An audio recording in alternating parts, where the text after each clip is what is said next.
NCERT class 6 science अध्याय 6 हमारे आसपास की सामग्री।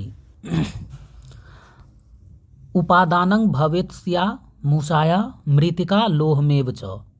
रस रत्न समुच्चय 10.3 ये श्लोक है।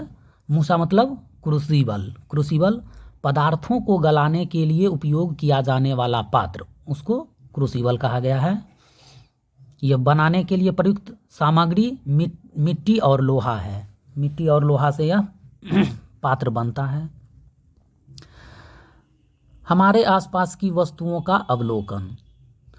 ग्रीष्म अवकाश के बाद घुलन और शीत अपनी नई कक्षा में जाने के लिए उत्साहित हैं। वे अपनी कक्षा में प्रवेश करते हैं और बातचीत करना आरंभ करते हैं। शीत पूछती है, आज तुम स्कूल में क्या लाए हो? ये शीत पूछ रही है। ये कहता है, देखो मेरे पास नई नोटबुक है। और शीत कहती है, मेरे पास भी नई नोटबुक और पेन है। कुछ समय बाद उनकी विज्ञान की शिक्षिका विद्या जी कक्षा में प्रवेश करती हैं और विद्यार्थियों से बातचीत आरंभ करती है। वह उनका ध्यान दैनिक जीवन में उपयोग होने वाली कई वस्तुओं की ओर आकर्षित करती है। वह पूछती है, वस्तुएं एक दूसरे से किस प्रकार समान या किस प्रकार भिन्न है? उनके आकार और रंग क्या क्या हैं? जब आप उन्हें स्पर्श करते हैं तो कैसा अनुभव होता है? क्या उनमें से कुछ वस्तुएं दूसरी वस्तुओं से भारी है? सभी वस्तुएं किसी न किसी सामग्री से बनी होती है, जैसे कागज, लकड़ी, कपड़ा, कांच, धातु, प्लास्टिक, मिट्टी इत्यादि चीज़ों से सामग्री बनती है। किसी वस्तु को बनाने के लिए उपयोग किए जाने वाले पदार्थ या पदार्थों का मिश्रण सामग्री कहलाता है। क्रियाकलाप आइए पहचानें। अपने आसपास दिखाई देने वाली वस्तुओं की एक सूची बनाएं और उन सामग्रियों के नाम भी तालिका 6.1 में लिखें जिनसे वे बनी है। सामग्रियों की पहचान करें कि मैं अवलोकन करता हूँ, करती हूँ। सामग्रियाँ जिससे वो बनी है। प्रतिदिन के अवलोकनों के आधार पर यह निष्कर्ष निकाला जा सकता है कि वस्तुएं विभिन्न सामग्रियों से बनी होती है। ऑब्वियस सी बात है। आइए सामग्रियों के विषय में अधिक जानें। क्या जानकारी है यहाँ? ये मिट्टी का बर्तन। भारतीय उपमहाद्वीप में पाए जाने वाले सबसे पुराने मिट्टी के बर्तन 7000 से 8000 वर्ष पूर्व के हैं और गंगा के मैदानों, लहुरा देवा और बलूचिस्तान पाकिस्तान प्रांत मेहरगढ़ में पाए गए हैं।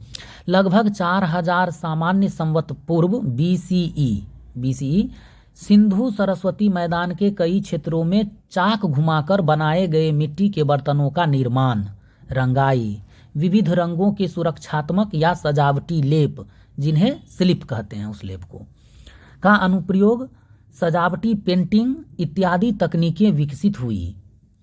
यह तकनीकें हड़प्पा सभ्यता 2600 से 1900 सामान्य संवत पूर्व के दौरान और भी परिष्कृत हो गई, और भी अच्छा हो गई। इनमें चमकदार लाल सतह पर काले रंग के डिजाइनों से ज्यामितीय पैटर्न तथा जलीय और स्थलीय जानवरों को चित्रित किया गया है।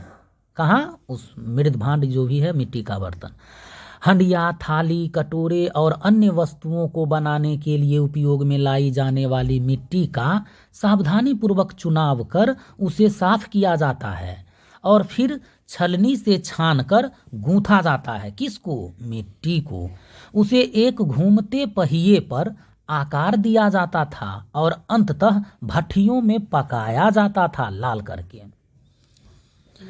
इस पकी हुई मिट्टी को टेराकोटा कहते हैं। टेराकोटा किसे कहते हैं? उस पकी हुई मिट्टी को टेराकोटा कहते हैं।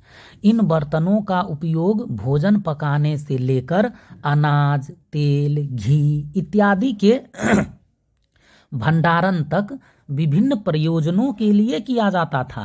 क्या चीज़ सब रखने के लिए? अनाज, तेल, घी सबको रखने के लिए मिट्टी का बर्तन बनाया जाता था।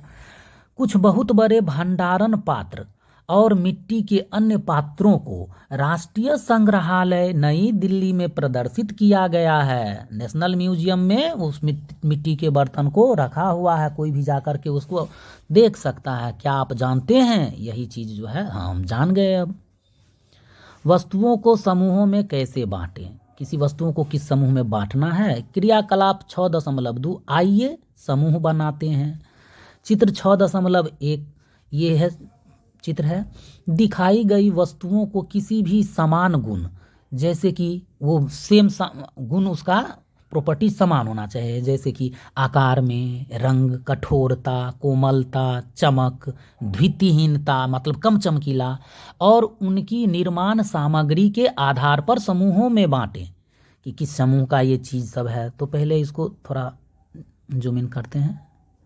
हमारे आसपास की वस्तुएं, यहाँ देख रहे हैं ये काला में चरखा है, ग्लास है, चम्मच है, पेंसिल है, पिलास है, स्केल, फीट, दीप जलाने वाला, गमला में ये नोटबुक कवर किया हुआ और ये स्केल है, पेन है, कटर है, आइसक्रीम खाने वाला चम्मच है, 3 गोली है शीशा का, रिंग है ग्लोब वाला, उसमें 2 चाबी है और 1 कप भी रखा हुआ है, एक नीडल वगैरह छोटा सुई है। ये सभी सामान को, एक ताला भी है, एक पत्थर भी है, एक शीशा का ग्लास भी है, ये लेंस वगैरह, एक बॉल्ब भी है, बॉल्ब खेलने वाला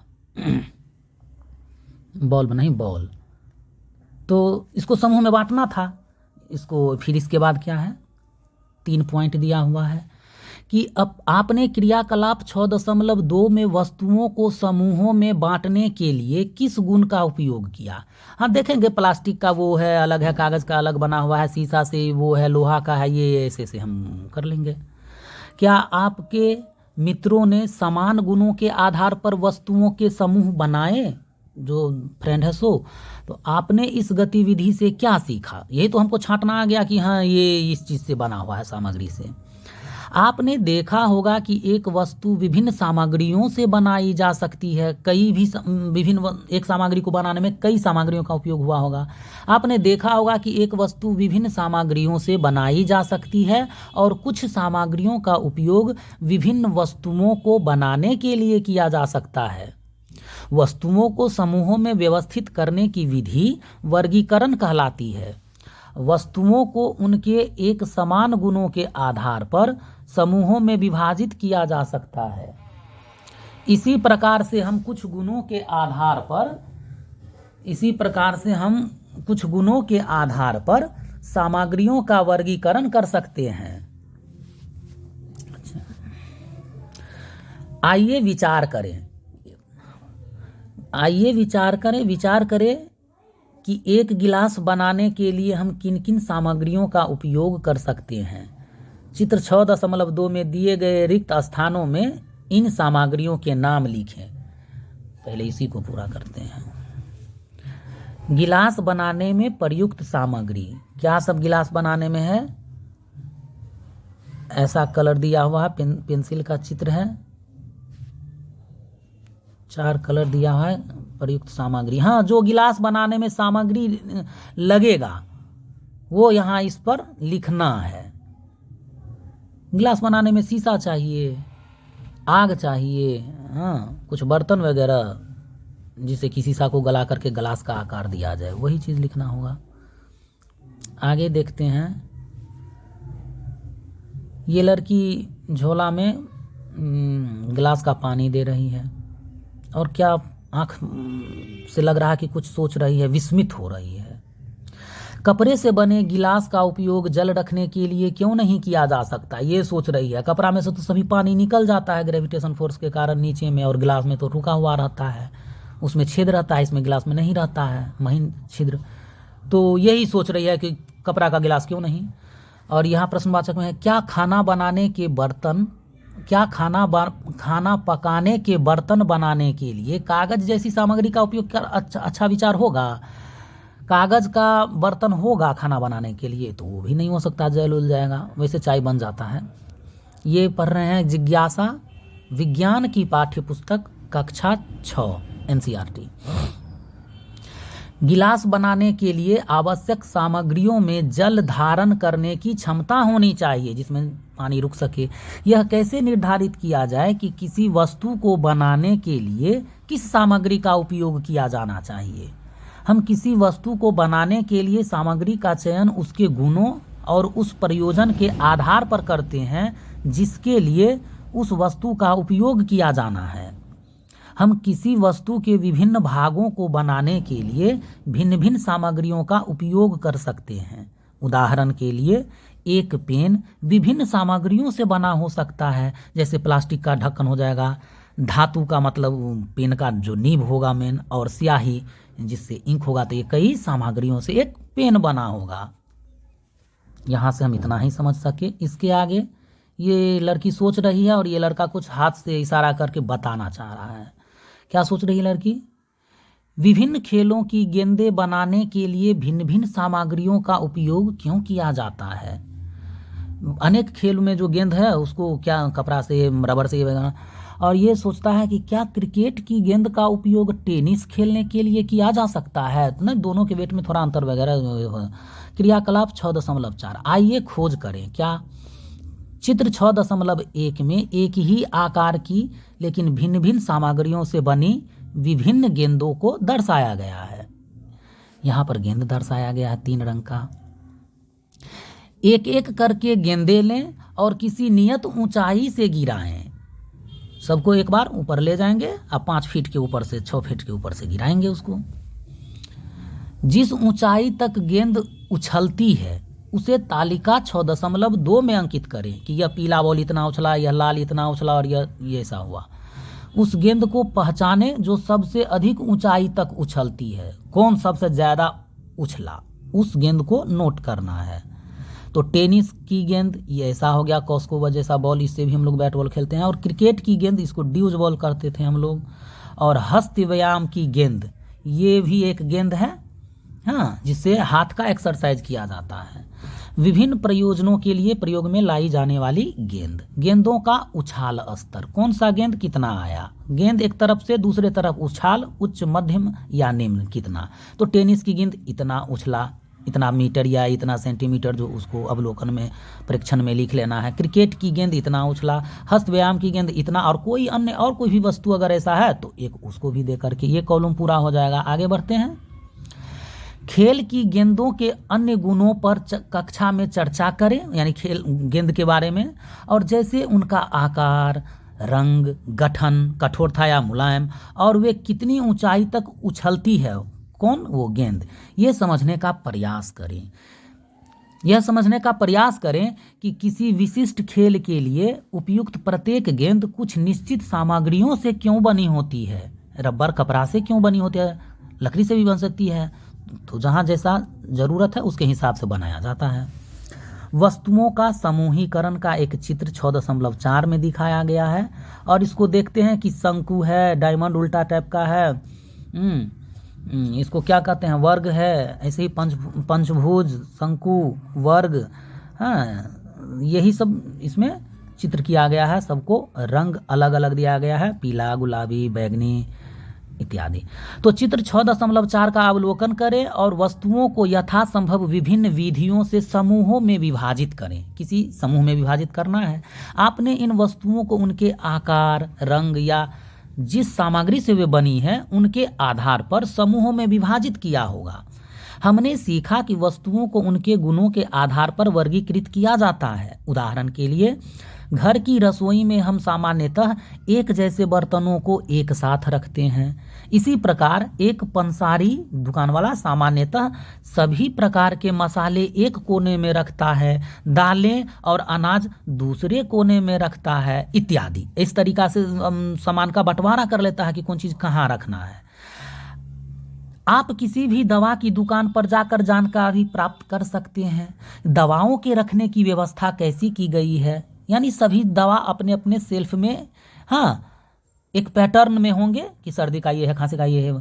सामग्रियों के विभिन्न गुण क्या हैं, क्या क्या गुण है सामग्री का। आइए हम सामग्रियों के कुछ गुण को जानते हैं। 6.3.1 सामग्रियों के स्वरूप का अवलोकन करें और पहचानें। तो पहचानना है इसमें। विभिन्न सामग्रियों से निर्मित वस्तुएं प्रायः एक दूसरे से भिन्न दिखती है। बिना पॉलिश की हुई ताजी कटी हुई लकड़ी का स्वरूप लोहे से बिल्कुल भिन्न होता है। लोहे से नया ताज़ा लकड़ी कटा हुआ है, उसका स्वरूप भिन्न होता है। वहीं लोहा तांबे या एल्युमिनियम से भिन्न दिखता है। लोहा भी तांबा और एल्युमिनियम से भिन्न दिखता है, तथापि लोहा, तांबा और एल्युमिनियम में कुछ समानताएं भी हो सकती है, सिमिलरिटी, जो उन्हें लकड़ी से अलग बनाती है। एल्युमिनियम तो और तांबा जो लोहा से भले ही भिन्न है, लेकिन लकड़ी से तो ही अलग है। हाँ, आइए वस्तुओं को अलग अलग छांटने का प्रयास करते हैं।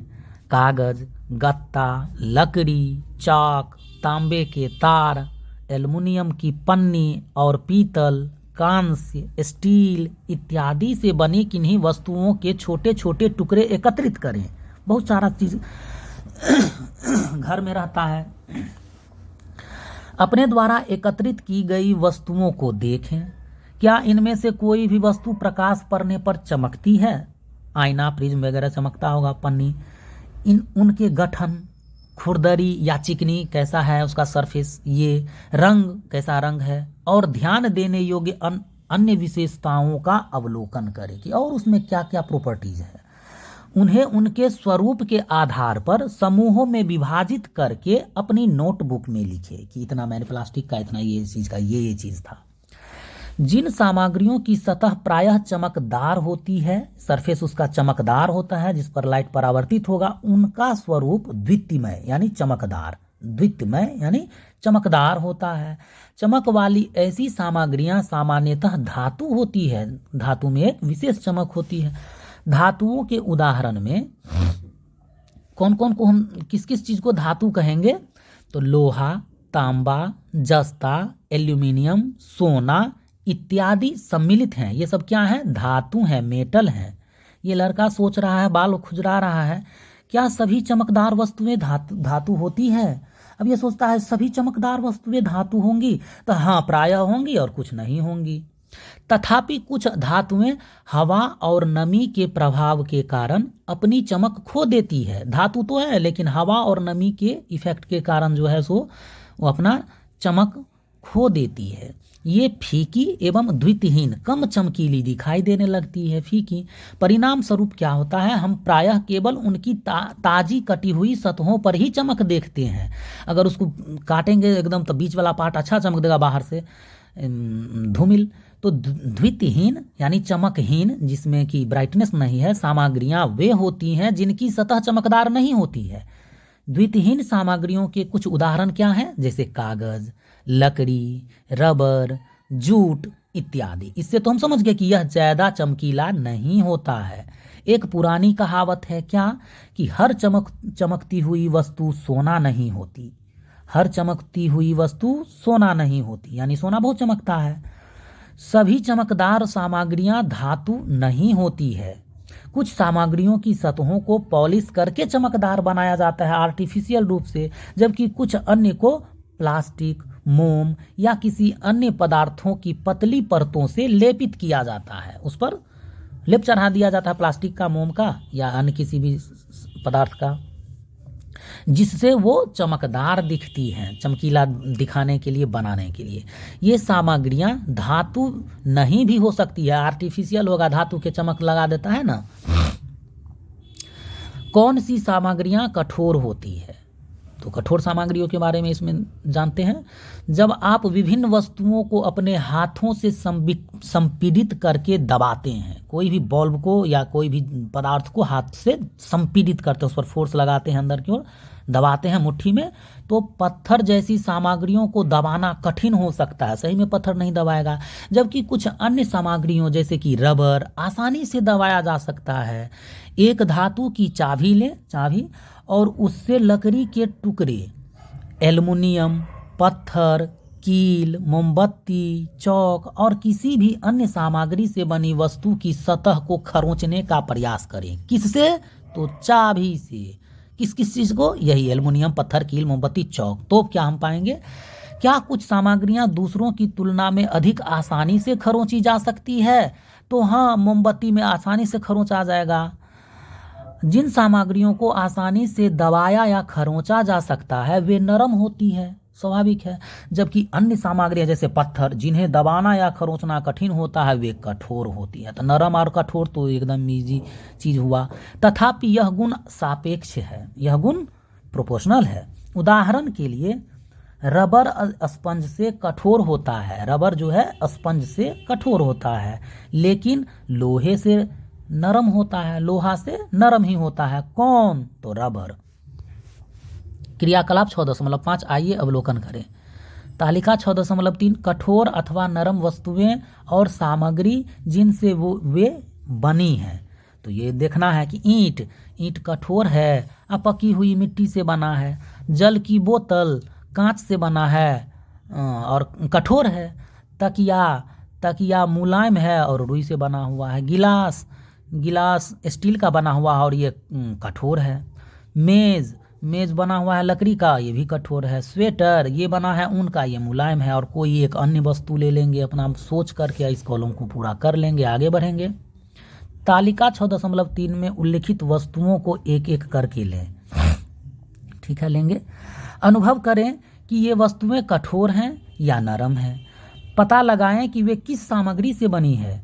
अपना अवलोकन तालिका 6.3 में लिखें, उसको लिखना है। अपने ऑब्जर्वेशन की तुलना अपने मित्रों के अवलोकनों से करें और चर्चा करें। आपने सीखा कि सामग्रियों में अलग अलग गुण हो सकते हैं, जैसे चमक, कठोरता, कोमलता, आकार और रंग। इतने प्रकार से हम उसको डिवाइड अलग अलग कर सकते हैं, विभाजित कर सकते हैं। क्या आप सामग्रियों द्वारा प्रदर्शित किए जाने वाले अन्य गुणों के बारे में सोच सकते हैं? आइए आगे जानें। क्या सोचना था? तो उन सामग्रियों का पता लगाएं जिनके आर पार हम देख सकते हैं और वे सामग्रियां जिनके आर पार हम नहीं देख सकते हैं। तो शीशा के आसपास पार, दरवाजा की सब देख सकते हैं। तो इसमें चित्र है 6.5 और इसमें विभिन्न वस्तुओं की पहचान करें। तो इसमें सबसे पहले कौ को देखते हैं, कौ का पहचान करते हैं। तो ये पाते हैं कि एक ईंटा का दीवार बना हुआ है। खौ है कि यह पेड़ का तना है। गौ में एक लड़की है जो घर में है और बाहर केवाड़ी गेट के बाहर शीशा से होकर देख रही है। और घौ में है एक लड़का, वो भी खिड़की के दरवाजा से बाहर देख रहा है। तो गौ और घौ दोनों शीशा से देख रहा है, वहाँ पर शीशा को बताया जा रहा है। कौ में ईंट और खौ में पेड़, और वो दो लड़का लड़की उधर पेड़ के नीचे छुपा हुआ है। ये सब छुपम छुपा खेल खेल रहा है, आँख मिचौनी। और एक लड़का यहाँ खिड़की के नीचे ईंट के पीछे में है। 2 1 3 4 5 6 बच्चे यहाँ खेल कर रहे हैं और खेल खेल में सीख रहे हैं पढ़ाई लिखाई। कौ में क्या देखे, खौ में क्या, गौ में, घौ में ये वस्तु का नाम लिख देना है। ये हो जाएगा, इसको क्या कहते हैं, फिल इन द ब्लैंक्स। ये पूरा हो जाएगा।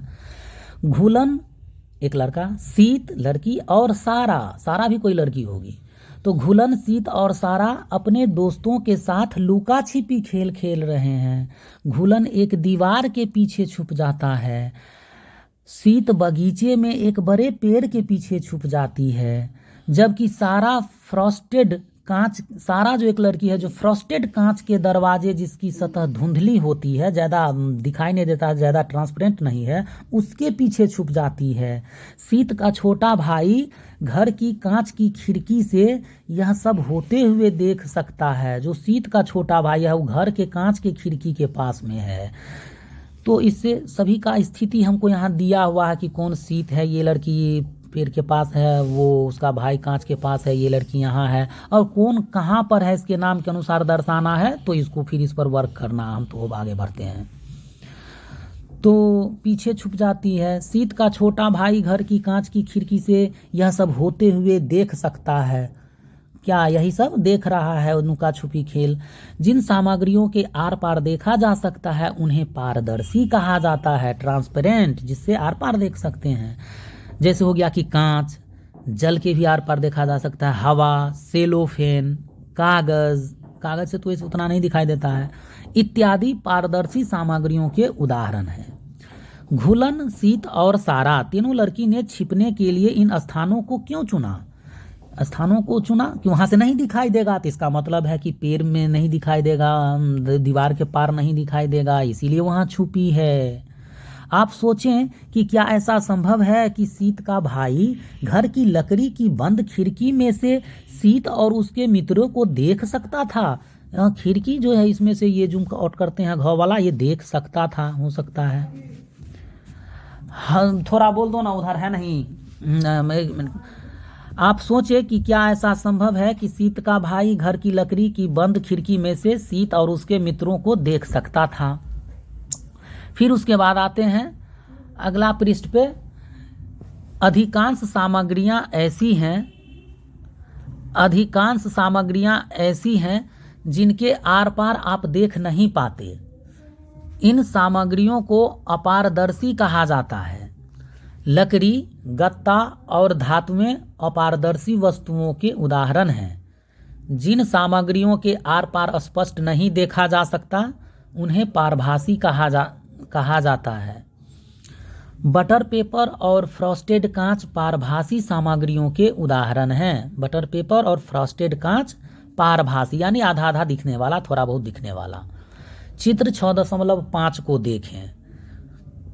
घुलन, सीत, सारा और सीत के भाई द्वारा उपयोग की जाने वाली वस्तुओं की प्रकृति को पहचानें और नामांकित करें। क्रियाकलाप 6.6 आइए वस्तुओं को वर्गीकृत करें। तालिका 6.4 में निम्नलिखित वस्तुओं को पारदर्शी, पारभासी या अपारदर्शी के रूप में वर्गीकृत करें। कांच का गिलास, कांच का गिलास है, बटर का पेपर है, रबर है, फ्रॉस्टेड कांच है, लकड़ी का बोर्ड है, खिड़की का कांच है। क्या जल पारदर्शी है? क्या इसे अपारदर्शी बनाया जा सकता है? जल पारदर्शी है, उसमें कुछ घोल देंगे ज़्यादा तो अपारदर्शी हो जाएगा। वस्तुओं का वर्गीकरण, ये फ्रॉस्टेड कांच जो है ना, अर्ध पारदर्शी मतलब थोड़ा ज़्यादा ही कम ही दिखने वाला होगा, ट्रांसलूसेंट। खिड़की का कांच हो गया, ये दिखा दिया इसमें। वस्तुओं का वर्गीकरण, पारदर्शी, पारभासी और अपारदर्शी, ये 3 तरीका की वस्तुओं को हम यहाँ जान गए हैं। आगे देखते हैं। ये लड़का फुटबॉल लेकर के उदास मायूस घुटना पे हाथ रख के कुछ दुखी है। जल में क्या घुलनशील है क्या नहीं ये सोच करके दुखी है। तो जान लेते हैं आगे क्या है इसमें। शाम को जब घुलन खेल कर घर आया, नाम भी घुलन है और घुलनशील के लिए परेशान है। शाम को जब घुलन खेल कर घर आया तो उसे पसीना आ रहा था। अच्छा, उसे थकान अनुभव हो रही थी और प्यास लग रही थी। घुलन की माँ ने एक गिलास जल में 1 चम्मच चीनी, 1 चुटकी नमक और थोड़ा नींबू का रस मिलाया और उसे यह शिकंजी पिलाई। नींबू का शिकंजी पिलाई किसको? घुलन को। घोल करके पिलाई क्या चीज़? शिकंजी। घुलन ने देखा कि उसकी माँ जल में चीनी और नमक मिला रही थी और थोड़ी देर बाद नमक और चीनी अदृश्य हो गए, गायब हो गए पानी में से। आइए पता लगाने के लिए एक सरल क्रियाकलाप करें कि जब हम विभिन्न सामग्रियों को जल में मिलाते हैं तो वे कैसे व्यवहार करती है। कैसे व्यवहार करती है ये 5-7 पॉइंट दिया हुआ है। कुछ मात्रा में चीनी, नमक, चौक पाउडर, रेत और बुरादा, लकड़ी का चूरा जिसको लकड़ी का बुरादा, इकट्ठा कर लें। 5 गिलास लें और उनमें लगभग 2/3 जल भरें। 5 गिलास लें, 5 गिलास लें और उनमें लगभग 2/3 जल भरें। पहले गिलास में 1 चम्मच चीनी, दूसरे में नमक, तीसरे में चौक पाउडर लें, चौथे में रेत और 5वें गिलास में बुरादा डालें। पूर्वानुमान लगाएं कि प्रत्येक स्थिति में घोलने का प्रयास करने पर क्या होगा। प्रत्येक गिलास की सामग्री को अच्छी तरह से घोलने के लिए 1 चम्मच का उपयोग करें। 1 चम्मच ले लेंगे। कुछ मिनट प्रतीक्षा करें और देखें कि क्या होता है। अपने अवलोकनों को तालिका 6.5 में लिखें। शरबत बनाएं और लिख लें। तालिका 6.5 जल में विभिन्न सामग्रियों को मिश्रित करना। ये टेबल बनाना है। तालिका हिंदी में उसका नाम है सामग्री, पदार्थ है, पूर्वानुमान लगाना है और अवलोकन जो प्रेक्षण ऑब्जर्वेशन किए हैं इसको लिखना है कि चीनी है जल में अदृश्य हो जाएगा, जल में अदृश्य नहीं होगा। चीनी जल में घुल जाएगा तो हाँ। अवलोकन जल में अदृश्य हो गया तो हाँ जल में अदृश्य हो गया। नमक भी घुल जाएगा, चौक पाउडर भी घुल जाएगा, रेत बालू जो है ये पेंदी में जाके बैठ जाएगा, बुरादा ये नहीं घुलेगा लकड़ी का, और कोई अन्य चीज़ उसका प्रेक्षण लिख लेना है। आगे बढ़ते हैं। आपने देखा होगा कि कुछ सामग्रियां जल में मिलाने पर पूर्णतः अदृश्य हो जाती है। हम कहते हैं कि यह सामग्री जल में घुल जाती है या यह जल में घुलनशील है, यानी घुल सकती है। कुछ सामग्रियां जल में नहीं घुलती और बहुत देर तक घुलने पर भी अदृश्य नहीं होती हैं। ये सामग्रियां जल में अघुलनशील है, जो घुला ही नहीं। जल हमारे शरीर में होने वाली प्रक्रियाओं में एक महत्वपूर्ण भूमिका निभाता है, क्योंकि यह बहुत सी सामग्रियों को घोल सकता है। कौन? तो जल घोल सकता है। क्या आप जो कुछ भी जल में डालते हैं वह अदृश्य हो जाता है? नहीं। लकड़ी का बुरादा कहाँ अदृश्य हुआ? आगे बढ़ते हैं। और यहाँ शरबत दिया हुआ है, जल में घुलनशील है और जल में अघुलनशील है। वो इस तरीका से विजिबल हो रहा है, पीला रंग का में दिखाई दे रहा है। क्या घुल जाता है क्या नहीं, तो वो घोल करके देखेंगे और सीखेंगे। बच्चों को खुद करना चाहिए।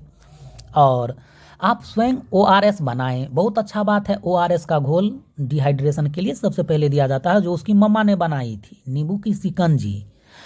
Oral rehydration solution. अब यहाँ से जान लेना है क्लास 6 में ही कि ORS का फुल फॉर्म दिया है ओरल रिहाइड्रेशन सॉल्यूशन। ओरल मतलब मुख, रिहाइड्रेशन सॉल्यूशन ऐसा है कि जिसको घोल करके पिया जा सकता है। का उपयोग किस चीज़ में होता है? दस्त या अन्य रोगों के कारण हुई पानी की कमी जो शरीर में हो जाता है, निर्जलीकरण, निर्जलीकरण, डिहाइड्रेशन के उपचार के लिए किया जाता है। उसको ठीक करने के लिए ORS घोल का उपयोग किया जाता है। ये ORS पैकेट प्राथमिक स्वास्थ्य केंद्रों और बाजार में भी उपलब्ध होते हैं। सरकारी में भी प्राथमिक स्वास्थ्य केंद्र में और मार्केट में भी उपलब्ध होते हैं। कहाँ? मेडिसिन में, दुकान में। प्रत्येक पैकेट को 1 लीटर जल में घोलकर उपयोग किया जाता है। प्रत्येक पैकेट को 1 लीटर जल में घोलकर उपयोग किया जाता है। किस चीज़ को? ORS घोल को। 1 लीटर या कम बेसी जितना मात्रा के हिसाब से। यदि यह उपलब्ध नहीं है तो उबालकर ठंडे किए गए 1 लीटर जल में 6 चम्मच चीनी और आधा चम्मच नमक मिलाकर घर पर ही ORS घोल तैयार किया जा सकता है। 1 लीटर का पैमाना दिया गया है कि उसमें 6 चम्मच का चीनी होना चाहिए, तब थोड़ा मीठा लगेगा, और आधा चम्मच ही नमक होना चाहिए, ज़्यादा नहीं। ये मात्रा आंकड़ा बता दिया है। और ये लड़की गाल पे हाथ रख करके, मुंह खोल करके, आंख विस्मित करके कुछ सोच रही है, और ये लड़का गाल पे हाथ रख करके सोच रहा है। लड़की ही ज़्यादा विस्मित है। क्या चीज़ से? मछली से। जल में विद्यमान गैसों के विषय में क्या कह सकते हैं कि जल में कौन सा गैस सब है, उसके बारे में ये सोच रही है, इसीलिए वैसी है। और ये सोच रहा है कि क्या तेल, सिरका, शहद जैसे द्रव जल में घुल जाते हैं? आइए पता लगाएं। तो तेल नहीं जल में घुलता है, ऊपर मतलब सरफेस टेंशन ऊपर पर ही, तेल जल के ऊपर में ही रहता है, तैरता रहता है। सिरका और शहद, इस सब के बारे में, जो कौन जल में घुलनशील है नहीं है, इसके लिए आगे बढ़ते हैं। कुछ द्रव जल में पूरी तरह मिल जाते हैं और कुछ द्रव जल के साथ मिश्रित नहीं होते हैं, और कुछ समय के लिए रख देने पर एक अलग परत बना लेते हैं। ज़्यादा दिन रख देंगे तो अलग अलग मतलब लेयर उनका हो जाता है। इसी प्रकार कुछ गैसें जल में घुलनशील होती है जबकि अन्य नहीं। कुछ गैस जल में घुलनशील होता है और कुछ गैस जल में घुलनशील नहीं होता है। उदाहरण के लिए ऑक्सीजन गैस जल में घुल जाती है। यह जल में रहने वाले जंतुओं और पौधों के अस्तित्व के लिए बहुत महत्वपूर्ण है। किसके लिए? जल में रहने वाले जो जंतु हैं और पौधे हैं, उसके लिए क्या महत्वपूर्ण है? तो वही जो जल में ऑक्सीजन घुला हुआ है, H2O कितना भारी या हल्का, कौन चीज़ कितना भारी और हल्का है उसको मेजर करने के लिए आइए माप करें। 3 कागज के एक जैसे कप या कटोरे लें। 3 कटोरा या कप ले लेंगे चाय पीने वाला। प्रत्येक कप को उपलब्ध सामग्री से आधा भरें। कुछ उसमें भर देंगे, जैसे उसमें पानी है, उसमें किसी में मिट्टी भर लेंगे ऐसे।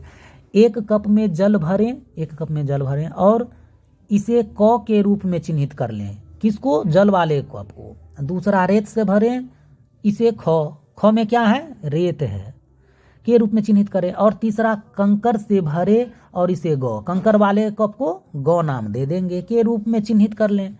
पूर्वानुमान लगाएं, छोटा का है, पूर्वानुमान लगाएं कि कौन सा भारी होगा और कौन सा हल्का होगा। तो एकदम से रेत ख है और कंकर ग है, ग भारी होगा।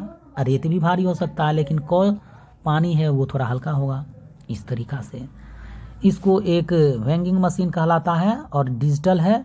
इस पर रख करके सभी का वजन नोट किया जा रहा है। पूर्वानुमान लगाएं। पूर्वानुमान मतलब कि अनुमान लगाएं, पहले ही अनुमान लगाएं कि कितना वजन होगा। हो सकता है कि ये पानी में है तो 10 नहीं 20 ग्राम होगा, 30 ग्राम होगा, 50 ml होगा, ग्राम नहीं अगर पानी है तो। ऐसा तो नहीं ना कि 5-10 kg या क्विंटल हो जाएगा। तो इतना पूर्वानुमान हमको लगाना है कि इसका वेट समथिंग इतना में आ रहा है, वेरी कर रहा है। पूर्वानुमान लगाएं कि कौन सा भारी होगा और कौन सा हल्का होगा। फिर अगला पॉइंट कर रहा है कि प्रत्येक कप को तराजू का उपयोग करके उसका वजन तौलें, जो कि चित्र 6.7 में, और उसमें दर्शाई गई संख्या को अपनी नोटबुक में लिखें। जितना वेट आएगा उसको नोटबुक में लिखना है। आंकड़ों की तुलना करें कि 3-4-5 चीज़ को हम तौले, सबका आंकड़ा का तुलना करें और निष्कर्ष निकालें कि कौन सा भारी या कौन सा हल्का है। तो इससे हमें ये थोड़ा डेवलप हो जाएगा कि हम वजन भी हम तौलना जान गए, सीख गए और सीख रहे हैं। क्रियाकलाप 6.8 के आधार पर हम कह सकते हैं कि कोई सामग्री भारी है या हल्की है, इसका पता द्रव्यमान नामक गुण को मापकर किया जा सकता है कि इस वस्तु का कितना मास है, यानी इसका द्रव्यमान कितना है, कितना भारी है। जब उनके आयतन समान हो, जब उनका वॉल्यूम जो है आयतन उतना ही क्वांटिटी मात्रा में लेना है, तब ना उसका मास अलग होगा। ये जल से भरे एक कागज के कप को तौलना, यहाँ चित्र में दिखलाया गया है 44.92 ग्राम का ये पानी से आधा गिलास भरा हुआ दिखाया गया है।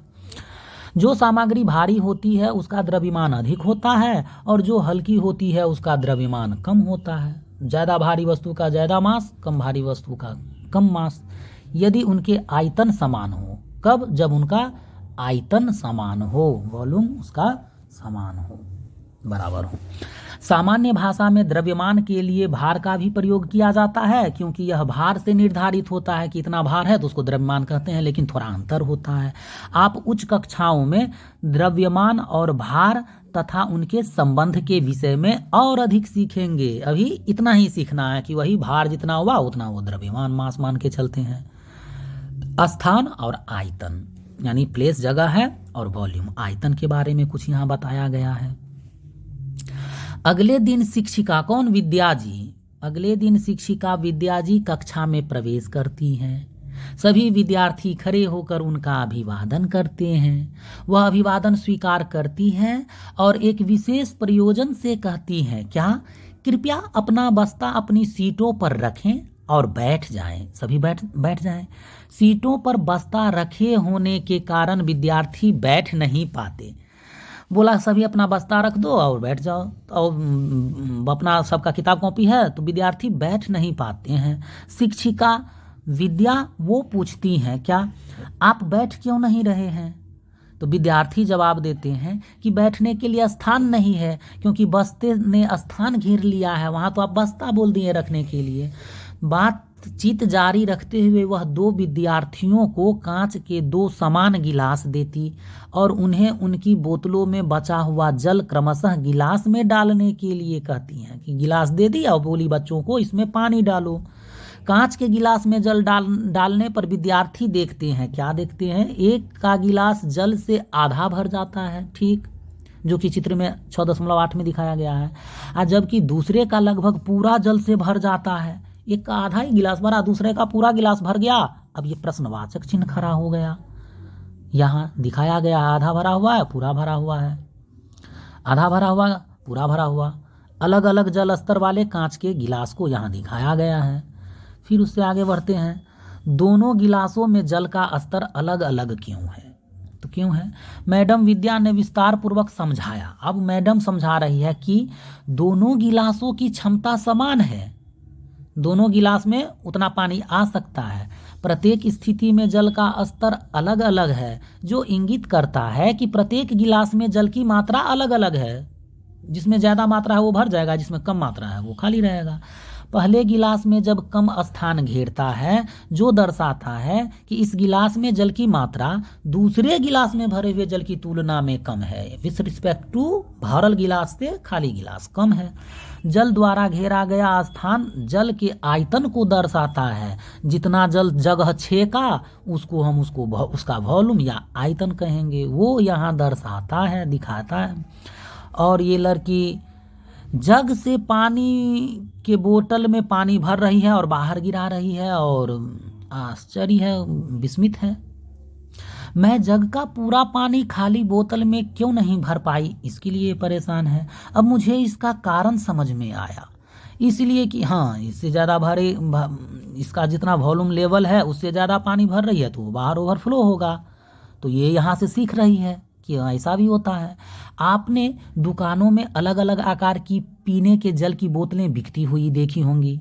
क्या आपने देखा कि बोतलों पर मात्रा के रूप में लिखा रहता है पैमाना कितना लीटर का है बोतल? 1 लीटर का है, 500 ml मतलब आधा लीटर का है, 200 ml का है, 1 पौवा से थोड़ा कम इत्यादि लिखा रहता है। यह बोतलों में जल के आयतन को दर्शाता है। ये जो मात्रक लिखा है वो उस बोतल का कितना आयतन है, वो इतना पानी उसमें एब्जॉर्ब कर सकता है, रख सकता है, कंटेन कर सकता है, जो भी हो। पीने के जल और दूध की बोतलों पर 500 ml का लेबल लगा होता है जो आयतन दर्शाता है। ये बात ये लड़का भी अब जान गया है। और चित्र में दिखाया गया है कि पीने का जल 500 ml का है और दूध का जल भी 500 ml का है राइट साइड में। आगे बढ़ते हैं। अब आप वस्तुओं के कई गुणों के बारे में जानते हैं कि वस्तुओं में कई गुण हैं, तथापि सभी वस्तुओं में सभी गुण विद्यमान नहीं होते हैं। सभी वस्तुओं में सभी गुण विद्यमान नहीं होते हैं। प्रश्नवाचक चिन्ह में है, साइन ऑफ इंटरोगेशन क्या कह रहा है? क्या ऐसे कोई गुण हैं जो सभी सामग्रियों द्वारा प्रदर्शित किए जा सकते हैं? यदि हाँ तो वे क्या हो सकते हैं?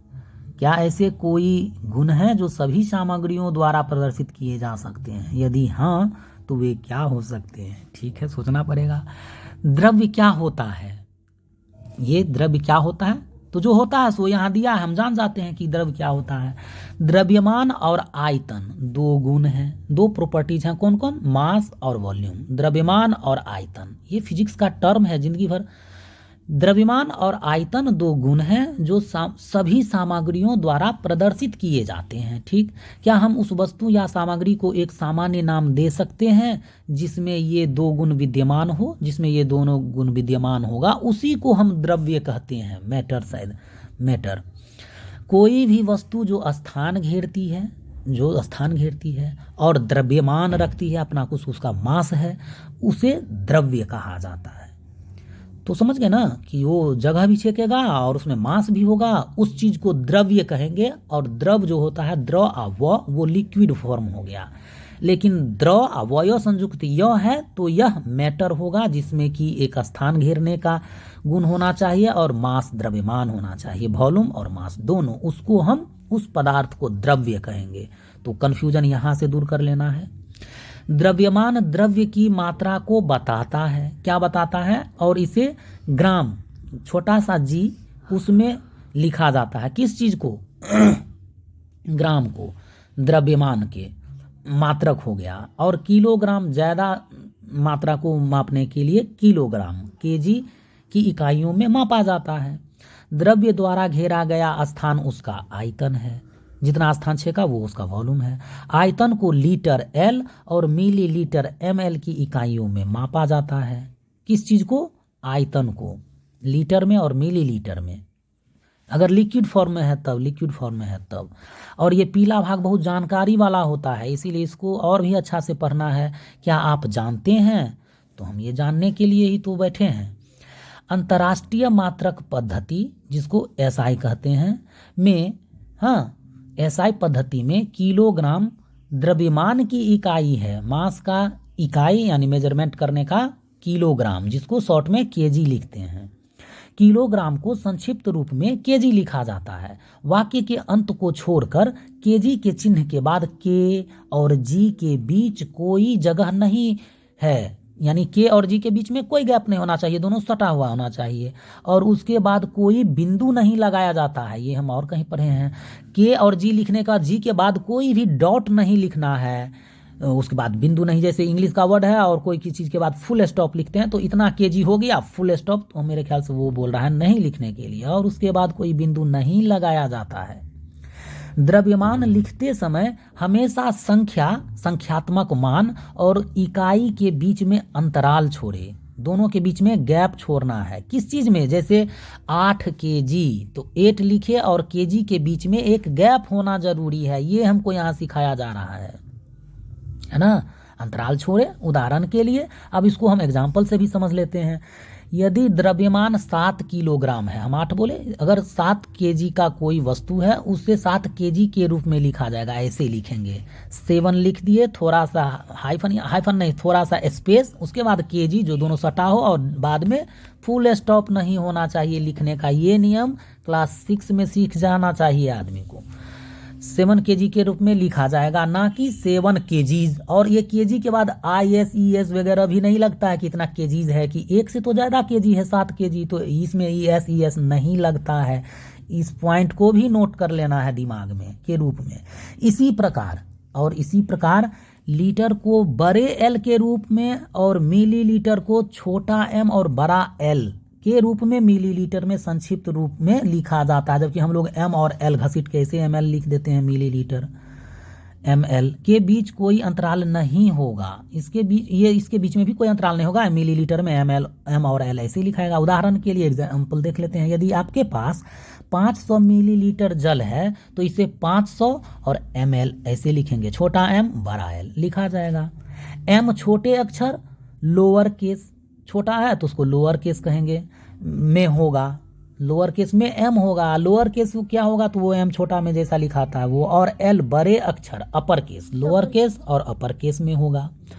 SI प्रणाली में घन मीटर को संक्षेप में मीटर क्यू कहा जाता है, MQ, m के ऊपर q है ना। SI प्रणाली में घन मीटर को m का पावर q है, ऐसे को घन मीटर लिखा जाएगा। इस तरीका से उसको लिखा जाएगा। घन मीटर को दर्शाने के लिए संक्षिप्त नाम मूर्धांक यानी सुपरस्क्रिप्ट 3 के साथ लिखा जाता है। माथा पर जो 3 है उसको सुपरस्क्रिप्ट कहेंगे अगर ज़्यादा जानना है तो। मूर्धांक, कोई भी अंक का ऊपर मूर्धा पर रखा हुआ मूर्धांक कौन चीज़ है, 3 है, लिखा जाता है। उदाहरण के लिए इसको भी एक एग्जाम्पल से हम समझते हैं। यदि आपके पास 2 घन मीटर आयतन है, 2 घन मीटर आयतन है, वॉल्यूम है, तो इसे 2 मीटर क्यू मतलब 2 मीटर 3 पावर में लिखा जाएगा। अगर हम बोलेंगे कि 2 घन मीटर लिखो तो आप ऐसे लिखेंगे कि 2m का पावर q, ऐसे लिखा जाएगा। संख्या, संख्यात्मक मान और इकाई के बीच हमेशा एक स्थान छोड़े, बस वैसा ही जैसे पीछे में 1 लिखेंगे और मीटर क्यू जो लिखेंगे इसके बीच में गैप होना चाहिए। ये बराबर क्या हो जाएगा तो 1000 L, यानी 1000 लीटर को 1 मीटर क्यूब, इतना सा स्पेस एरिया में 1000 लीटर आ जाएगा, अट जाएगा, पूरा फुल हो जाएगा जो भी है। द्रव्य के रूप को पदार्थ कहते हैं, जैसे कि जल, शर्करा, नमक, लोहा, ऑक्सीजन। ये क्या है, द्रव्य का शुद्ध रूप है। आगे बढ़ते हैं। ये लड़की बाल खुजा के सोच रही है क्या वायु द्रव्य है? सही में बाल खुजाने वाला ही है, वायु द्रव्य है। वायु तो वायु है, हवा है, और हम उसमें पढ़े थे कि उसका एक वॉल्यूम होगा और आयतन होगा। दिखाई तो नहीं देता है लेकिन आयतन और वॉल्यूम जो है वो आयतन इतना जगह हवा छेक रहा है कहीं, है ना, स्पेस में, जगह पर, हमारे वातावरण में। तो क्या हमारे आसपास की, हाँ, ये वायु द्रव्य है। द्रव्य उसको कहते हैं जिसमें एक वॉल्यूम हो और मास भी हो, वजन भी हो। अब बैलून में इतना वजन भर ले, हवा को रखेंगे तो उसका वेट भी कुछ होना चाहिए, मास। तो इसका मतलब वायु अगर द्रव्य है तो उसमें वॉल्यूम और मास दोनों चीज विद्यमान होगा। क्या हमारे आसपास की सभी सामग्रियां द्रव्य के विभिन्न उदाहरण मानी जा सकती हैं? इस संबंध में अपने मित्रों के साथ चर्चा करें। चर्चा करना है कि विभिन्न उदाहरण मान सकते हैं द्रव्य क्या। उदाहरण के लिए जल द्रव्य है, जल द्रव्य है क्योंकि उसमें मास भी है, वॉल्यूम भी है। रेत और कंकड़ द्रव्य है, हाँ है, और इसी प्रकार कप भी द्रव्य है, हाँ है। सामग्रियां द्रव्य के वे प्रकार हैं जिनका उपयोग वस्तुओं के निर्माण या उन्हें तैयार करने में किया जाता है। हमने सीखा कि सामग्रियां भिन्न भिन्न दिखती हैं और भिन्न भिन्न व्यवहार करती हैं। हमने सामग्रियों के समूह उनके गुणों में समानता या अंतर के आधार पर बनाए हैं, सभी को अलग अलग पृथक्कृत किए हैं। हमने समझा कि समूह बनाना उपयोगी है क्योंकि यह हमें सामग्रियों के गुणों के स्वरूप का अध्ययन और अवलोकन करने में सहायता करता है।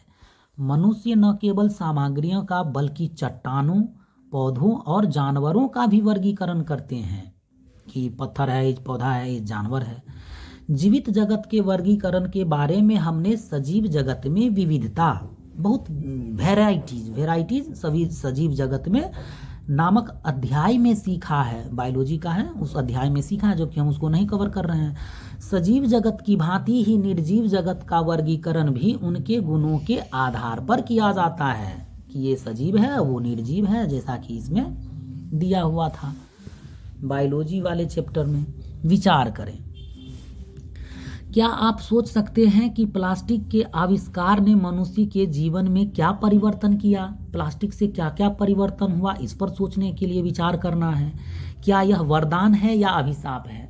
बहुत सारे प्लास्टिक के वस्तुओं से और सामान से हम लोग को बहुत सारा फायदा हुआ है, और जैसे उसके कचरा से बहुत सारी समस्याएं हो गई हैं। जल्दी उसका जो है सो बायोडिग्रेडेबल नहीं होता है, 400 साल से ऊपर वगैरह लग जाता है, इसीलिए किसी पन्नी में 50 माइक्रोन से ऊपर रहता है तो वो नहीं, 50 से नीचे रहता है, कुछ ऐसा उसका मानक स्टैंडर्ड दिया हुआ है।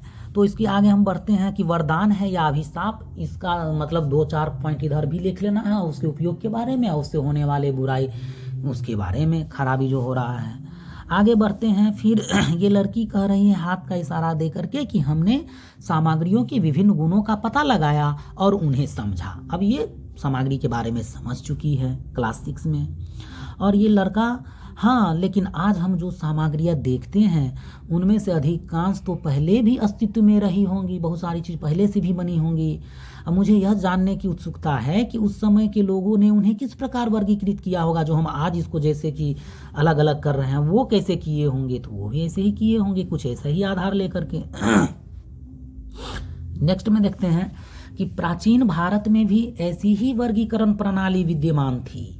आयुर्वेद, जो कि भारतीय चिकित्सा पद्धतियों में से एक है, आयुर्वेद, उसमें भी भौतिक पदार्थों को समूह में बांटने की एक प्रणाली है। क्या है? उसको सूत्र में बताया गया था कि गुरु मंद हिम स्निग्ध, गुरु मंद हिम स्निग्ध सलक्षण सांद्र मृदु स्थिरा गुना ससूक्ष्म विसदा विशंति सह विपर्या। इसका अष्टांग हृदय सूत्र से ये लिया गया है। स्थान यानी 1.18 जो श्लोक जो भी हो वहाँ पर ये लिखा हुआ था। इसका हिंदी में हम समझते हैं क्या है कि इस श्लोक में यथार्थ रूप से 20 गुण, 20 कैरेक्टर यानी प्रॉपर्टीज, विपरीत गुणों के 10 जोड़े यानी 10 ऐसा गुण वाले हैं और 10 उसके विपरीत गुण वाले के बारे में बताया गया है। किस चीज़ में? इस श्लोक में बताया गया है। क्या चीज़? 20 गुण बताया गया है, 10 प्रॉपर्टीज है और 10 उसका अवगुण है के बारे में बताया गया है, जिनका उपयोग आयुर्वेद में सभी भौतिक पदार्थों का वर्णन करने के लिए किया जाता है। इन गुणों का उपयोग सभी जीवित प्रणालियों जैसे कि पौधे, जंतु एवं मनुष्य, पर्यावरण और भोजन का वर्णन करने के लिए भी किया जा सकता है। ये गुण है क्या है ये गुण? तो हम देख लेते हैं, 10 गुण देख लेते हैं क्या क्या था। वो श्लोक में जो लिखा हुआ है 10 गुण, उसको हम यहाँ समझते हैं। गुरु मतलब भारी, जो भारी है, वेट ज़्यादा है। मंद मतलब धीमा गति से। हिम मतलब ठंडा शीतल। स्निग्ध मतलब चिकना स्मूथ सरफेस जिसका हो। सलक्षण मतलब मुलायम, जो बहुत मुलायम है। कौन? तकिया, रुइया। सांद्र मतलब ठोस। सांद्र मतलब ऐसा नहीं कि सांद्र जैसे हम सांद्र छिद्र मतलब समझते थे कि एक छिद्र होगा वो स्पंजी टाइप का होगा, वो नहीं। सांद्र मतलब ठोस, जो सॉलिड है उसको सांद्र कहेंगे। मृदु मतलब मृदु मुलायम है, ये समझने से आता है। स्थिर मतलब कांस्टेंट है, स्थिर है। सूक्ष्म बहुत ही छोटा, सूक्ष्म छोटा। विशद बहुत विशाल बड़ा। गैर नहीं, विशद मतलब गैर चिपचिपा, जो जिसमें चिपचिपाहट नहीं हो, रुखरा हो, हाँ, जिसमें कोई ग्लेजिंग नहीं हो, वो विशद हो गया। उसरा, उसठ ऐसा कह सकते हैं। लघु मतलब छोटा, भार में हल्का, कम। तीक्ष्ण मतलब बहुत तेज, त्वरित, धारदार, चाकू जैसा, त्वरित, तीव्र हो गया। उष्ण मतलब गर्म, उष्ण है, तप्त है, गर्म है। रुक्ष मतलब सूखा, ड्राई, रुक्ष मतलब सूखा। खर मतलब खुरदरा, खुरदरा मतलब खर। द्रव मतलब तरल, द्रव मतलब लिक्विड फॉर्म, तरल। कठिन मतलब कठोर। चल मतलब चलायमान, जो चल सकता है, गतिशील है, मूवेबल है। अस्थिर है यानी अस्थिर नहीं है उसको चल कहेंगे। चल मतलब चलता है आदमी, मूव होने लगता है। स्थूल मतलब खड़ा है एक ही जगह, बड़ा स्थूल। और पिछिल चिपचिपा, पिछिल नहीं होता है पानी पिछड़ने लगता है बरसात में, वो चिपचिपा भी होता है, उस पर पिछल में पिछड़ जाते हैं। प्रमुख शब्द क्या क्या है इसको भी थोड़ा सीख लेते हैं कि प्रमुख शब्द है। तो वर्गीकरण किए किसका? सामग्रियों का। कठोर है क्या चीज? कोई भी सामग्री। अघुलनशील पानी में होता है। द्युतिमात्र चमकदार, द्रव्यमान, सामग्री, सभी चीज को हम पढ़े हैं। द्रव्य, द्वितहीन, चमकहीन, अपारदर्शी, नरम या कोमल, घुलनशील, पारभासी, पारदर्शी, ये सभी चीज को पढ़ लिए हैं। वर्गीकृत करना, अन्वेषण करना, पहचान करना किसी चीज को, अवलोकन ऑब्जर्वेशन करना, पूर्वानुमान लगाना, पहले से सोचना, अंकित करना, नोट करना, इस सब चीज को हम यहाँ जाने। और सारांश है इस अध्याय का जो कि 5-7 पॉइंट में दिया हुआ है। इस सारांश को पढ़ लेते हैं तो एक बार रिकॉल हो जाएगा और ये चैप्टर खत्म हो जाएगा। वस्तुएं विभिन्न प्रकार की सामग्रियों से बनाई जाती है। कोई वस्तु एक ही सामग्री या विभिन्न सामग्रियों के संयोजन कंपोजिशन से बनी हो सकती है ना। हम एक जैसे कार्य करने वाली वस्तुएं बनाने के लिए विभिन्न सामग्रियों का उपयोग कर सकते हैं। सामग्रियों को समूह में व्यवस्थित करने की विधि को वर्गीकरण कहा जाता है। क्लासिफाइड कर दिए। सामग्रियों में विभिन्न गुण होते हैं, कोई गुण प्रॉपर्टीज होते हैं जो उनके उपयोग को निर्धारित करते हैं। जिस सामग्री में जैसा गुण उसका उपयोग उस गुण के आधार पर हम लोग करते हैं। सामग्रियों को उनके गुणों में समानता या अंतर के आधार पर समूहबद्ध या वर्गीकृत किया जाता है कि कौन सा सामान कहाँ है, नहीं है, कैसे है। सामग्रियां उनके स्वरूप के आधार पर समूहों में बांटी जा सकती है। जैसे कि ये द्वितीय में है यानी चमकदार वस्तुओं को एक तरफ रख देंगे, या द्वितीयहीन जो कम चमकदार है उसको अलग कर देंगे। हाँ, कुछ को स्पर्श अनुभव के आधार पर कि ये कठोर है, ये नरम है, जो नरम है उसको अलग, कठोर को अलग, ऐसे वर्गीकृत कर सकते हैं। सामग्रियों को पारदर्शी, पारभासी या अपारदर्शी के रूप में वर्गीकृत किए हैं। कहाँ? आँख मिचौनी खेल के क्रम में हमको 3 चीज़ सिखाया गया कि कौन ट्रांसपेरेंट है, कौन नहीं पारदर्शी है, और कौन जो है ऐसा है मतलब समरूप है, अपारदर्शी है, पारभासी जो थोड़ा थोड़ा दिखाई दे। यह वर्गीकरण इस बात पर निर्भर करता है कि हम उनके आर पार कितनी स्पष्टता से देख सकते हैं। कुछ सामग्रियां जल में घुलनशील होती है और कुछ अघुलनशील होता है। हम ये भी सीखे, ये केमिस्ट्री का टर्म आ जाएगा कि पानी में सॉल्यूशन विलेयता। कोई भी वस्तु जो स्थान घेरती है, जगह छेकती है, जिसका द्रव्यमान होता है यानी मास होता है, उसे हम द्रव्य कहते हैं। ये चीज हम जाने। द्रव्य द्वारा घेरा गया स्थान उसका वॉल्यूम यानी आयतन होता है, इस चीज को हम जाने। द्रव्यमान किसी वस्तु में विद्यमान द्रव्य की मात्रा का मापन है। किसी द्रव्य जो है, पदार्थ मैटर जो है, उसको हम उसके वॉल्यूम द्रव्यमान को मापते हैं। माप का मापन है क्या चीज? मास से हम उसको द्रव्यमान m से उसको मापते हैं। किसको मापते हैं? तो किसी भी वस्तु को द्रव्यमान जो द्रव्य है उसके मास को हम मापते हैं। आइए खेलें, एक बार खेल लेते हैं। पीला सा बल्ब है, चमक रहा है, और जोड़ीदार खोज लें, मतलब गोधा खोज लें एक दूसरे को जो है पेयर। और निम्नलिखित शब्दों में से जिन शब्दों में परस्पर कोई संबंध है उन्हें तीर द्वारा दर्शाएं। जो भी है उनको हमको तीर के द्वारा दर्शाना है। इस ये क्या कहते हैं इसको, पैराग्राफ तो नहीं कहेंगे, इस प्लॉट, इस जगह को, इस तालिका में। हाँ, निम्नलिखित शब्दों में से जिन शब्दों में परस्पर कोई संबंध है उन्हें तीर द्वारा दर्शाना है। क्या दर्शाना है? पारदर्शी कौन हो सकता है? तो पारदर्शी मिल जाएगा, कांच में तीर मारना है, पारदर्शी और कांच को तीर मारना है। प्लास्टिक है तो प्लास्टिक क्या है? अपारदर्शी है, अपारदर्शी में मार देंगे। लकड़ी भी अपारदर्शी है। हाँ, लकड़ी चमकदार में मार देते हैं। कौन सा? लोहा चमकदार होगा। और ठोस क्या होगा? लकड़ी में मार देंगे। अब बोतल क्या होगा? कांच से मिला देंगे, बोतल कांच से। और तांबा क्या है? तो तांबा ठोस में मार देंगे, तांबा। हाँ, तांबा ठोस होगा। ये इस तरीक़ा से करके आगे जाएंगे।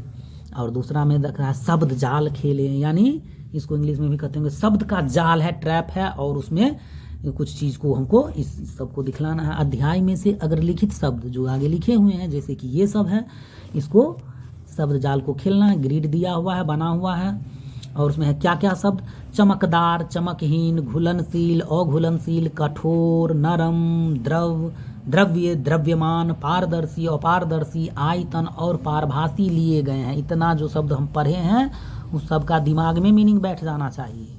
और आगे है कि विद्यार्थी ऊपर दी गई सूची में से किन्हीं 9 शब्दों का चयन कर ग्रिड में लिखें। इसमें से 9, 1 2 3 4 5 6 7 8 9 10 11 और 12 दिया है। इसमें से 3 को तुमको छांट लेना है, और उसके बाद क्या करेगी, 3 छांटने के बाद विद्यार्थी ऊपर दी गई सूची में से किन्हीं 9 शब्दों का चयन कर ग्रिड में लिख लें। सहायतार्थ मतलब सहायता करता या तो प्रत्येक शब्द की परिभाषा पढ़ता है या कोई भी शब्द सूची में से पढ़ता है ना। सहायतार्थ जो है प्रत्येक शब्द की परिभाषा पढ़ता है या कोई भी शब्द सूची में से पढ़ता है। यदि वह शब्द ग्रिड में है तो शिक्षार्थी को उसे चिन्हित करना है। जो ग्रिड में लिखे रहेंगे उसको चिन्हित कर लेंगे। जो भी सबसे पहले सभी 9 शब्दों को सही रूप से चिन्हित करता है वह जय हो, है ना, ये चिल्लाएगा, यानी कि कुछ अच्छा से हम तो पूरा कर लिए, ये हो गया, वो खुशी से अपना उत्साह दिखाएगा या दिखाएगी, जो भी हो। क्या चीज़ करने के बाद, वही 9 चीज़ को जो है सो बनाने में ये चीज़ हम कर लिए जो इसमें दिया हुआ है। और सभी शब्दों को सही ढंग से चिन्हित करने वाला विद्यार्थी विजेता होगा। वो स्टूडेंट को फर्स्ट प्राइज़ मिलेगा जो कि ये पूर्ण रूप से इसको एडजस्ट कर लिया है, ये 9 चीज़ लेकर के इसके बारे में ग्रिड को तैयार कर लिया है, इसके लिए उसको फर्स्ट प्राइज़ मिलना चाहिए। बस यूं ही मन में भी इमेजिन कर सकते हैं।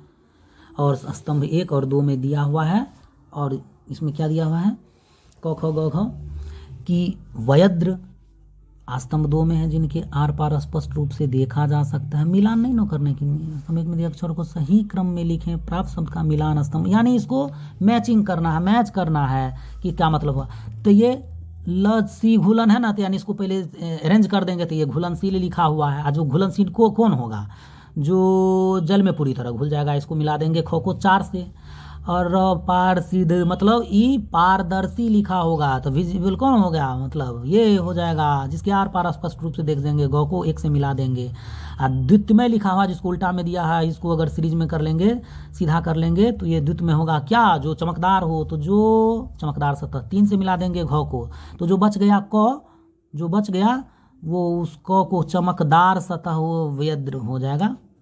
नहीं, जो स्थान घेरता है और उसका द्रव्यमान होता है, इसको द्रव्य हो गया, ये क द्रव्य हो गया, ये हम भी समझ गए। इसके आगे बढ़ते हैं। ये है 3 में, दुकानों और घरों में सामग्री रखने के लिए जिन पात्रों का उपयोग किया जाता है वे प्रायः पारदर्शी होते हैं, इसके कारण बताइए। दुकान में इसीलिए शीशा में लगा करके रखता कि ग्राहक आएगा और देखेगा सामान और उसको लेने का इच्छा होगा और वो खरीद लेगा, या जो भुला भी होगा वो भी खरीद लेगा, या स्पष्ट से समझ जाएगा कि ग्राहक के लिए ट्रांसपेरेंट बात रहेगा कि हमको क्या लेना है क्या नहीं, छूट जाएगा, वो इसीलिए दुकान में रहेगा, बिक जाएगा, तो उसको रखा जाता है। अगर उसको काठ से सब कुछ बंद कर देगा तो हर बार पूछना पड़ेगा ये है, और वैसे देख लेंगे तो याद आ जाएगा। तो इसलिए दुकान में वो शीशे का दरवाजा में कोई भी सामान को रखा जाता है। यहाँ से हम यही समझें, दुकान में ऐसे हैं। बताएं कि नीचे दिए गए कथन सही हैं या गलत, और गलत कथनों को सही करके लिखें। जो गलत है उसको सही करके लिखना है और जो सही है उसको छोड़ना। लकड़ी पारभासी है जबकि कांच अपारदर्शी, ये बात गलत है। लकड़ी पारभासी नहीं है, लकड़ी के बाहर नहीं देख सकते हैं, लेकिन अगर बहुत सारा पतला लकड़ी हो जाए तो थोड़ा सा होगा, तो पारभासी नहीं है। जबकि कांच अपारदर्शी है, कांच से तो हम देख सकते हैं, तो ये बात गलत है। ख, एल्युमिनियम की पन्नी में चमक होती है, हाँ होती है।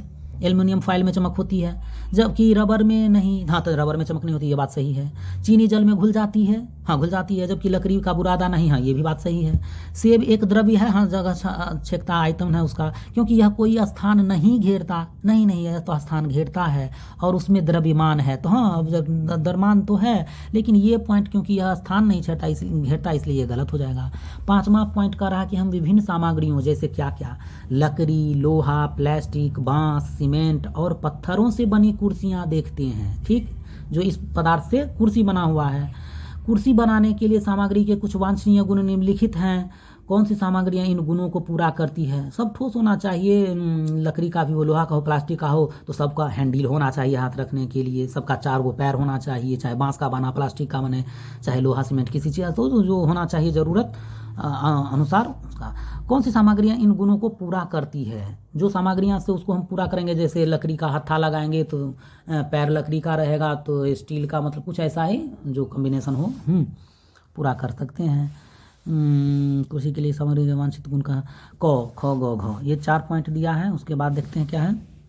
कठोरता, लंबे समय तक उपयोग के बाद भी बैठने पर मूर्ति या हिलती नहीं है, ये कठोरता का लक्षण है।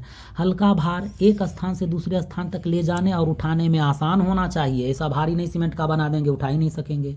सर्दियों में बैठने पर अधिक ठंडी महसूस नहीं होती, तब होगा।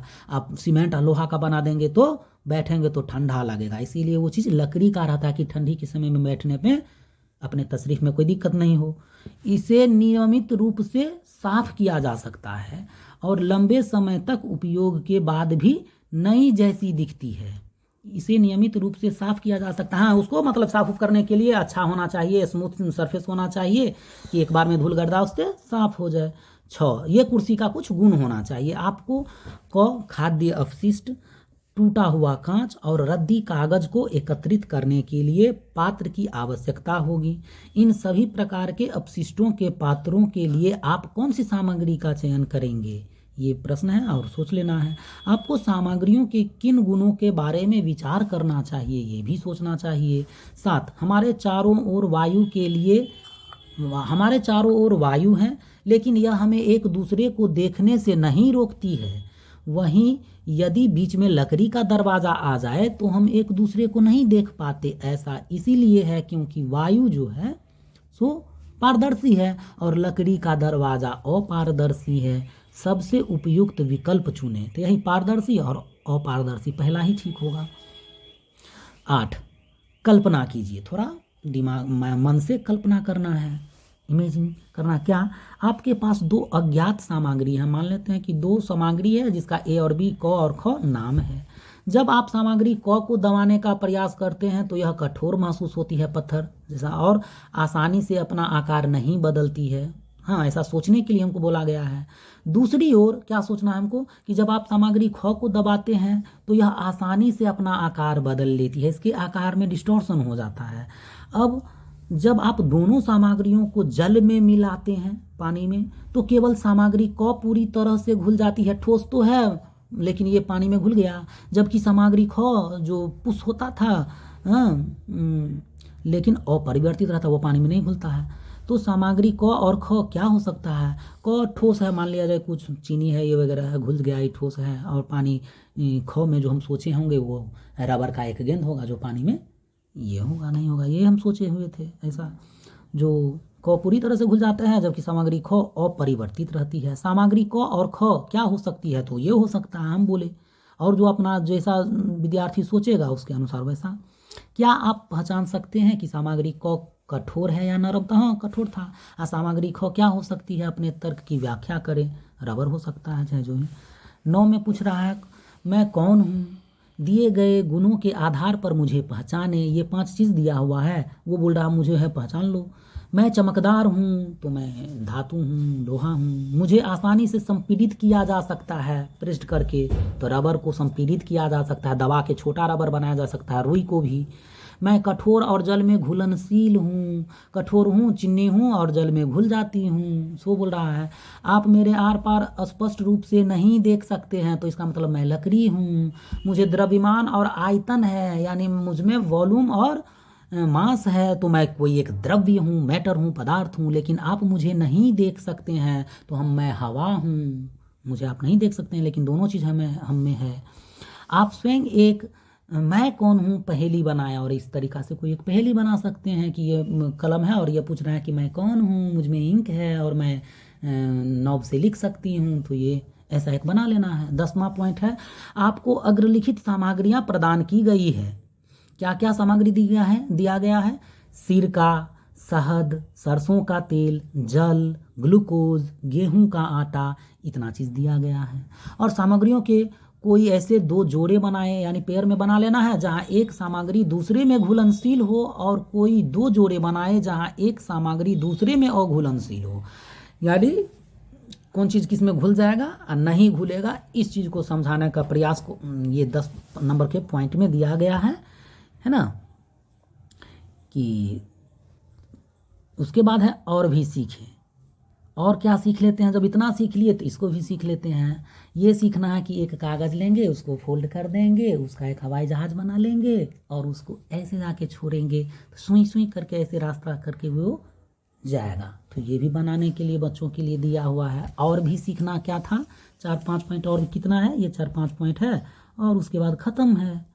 तो इसको पढ़ लेते हैं कि ऐसी विभिन्न वस्तुओं के बारे में जानकारी एकत्रित करें जिन्हें पुनर्चक्रित किया जा सकता है, रिसाइकल किया जा सकता है। वैसे चीज़ को हम ले लेंगे, जूट का कोई थैला है वो रिसाइकल हो सकता है।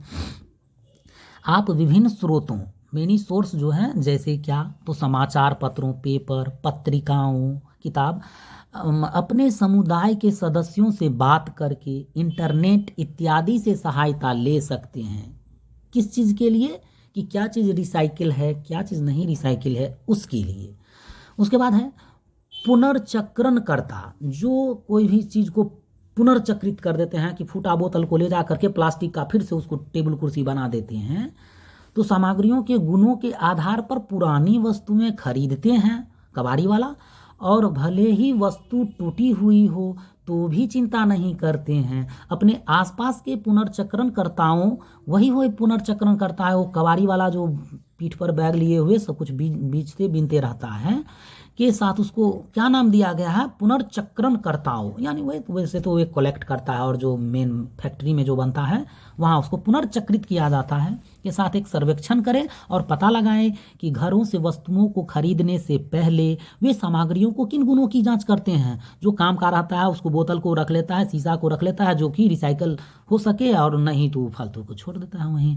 वे किन वस्तुओं को नहीं खरीदते और क्यों, पेपर खरीद लेता है, लोहा खरीद लेता है, बाद बाकी देगा आइवर, फाइबर, कोहला, ये सब नहीं मतलब खरीदते हैं। अपने घर से 20-30 वस्तुएं एकत्रित करें और जिन सामग्रियों से वे बनी हैं उनके गुणों के आधार पर वर्गीकृत करें। सामान सबको पहचानना आना चाहिए, इस चैप्टर में यही सिखाया गया है। क्या आप उन्हें अलग अलग समूहों में रख पाए? हाँ, रख सकते हैं। आप सामग्रियों के गुणों और वस्तुओं के उपयोग के बीच क्या संबंध देखते हैं? जो संबंध देखते हैं उसको समझने का ज़रूरत है। बेकार रखी हुई सामग्रियों का उपयोग करके अपनी पसंद की कोई उपयोगी वस्तु बनाएं और सजाएं, मतलब कबाड़ से जुगाड़ करें। इसे कक्षा में लाएं और अपने प्रोजेक्ट को कक्षा में लाएं और अपने मित्रों के साथ चर्चा करें कि उन्होंने क्या बनाया है और किन सामग्रियों का उपयोग किया। देखो मैं ये बना के लाई हूँ। इसके अतिरिक्त उन वस्तुओं की उपयोगिता और अन्य बिंदुओं पर विचार करते हुए सुधार के लिए रचनात्मक प्रतिक्रिया प्रदान करें। उन वस्तुओं की उपयोगिता और अन्य बिंदुओं पर विचार करें कि इसमें क्या होना चाहिए, क्या और अच्छा करते तो ठीक रहता, या ये ठीक है या नहीं ठीक है। उसको अगर गलत है कुछ विचार करते हैं, उसको सुधार इम्प्रूव करने के लिए रचनात्मक प्रतिक्रिया करें। जो कुछ प्रोजेक्ट बनाई है तो उसमें पता चलेगा कि वो हमको ये चीज़ करना है। इस तरीक़ा से हम चैप्टर 6 को ख़त्म किए हैं। अच्छा लगा पढ़ करके तो थैंक यू, जय हिंद। इसको बंद करना है या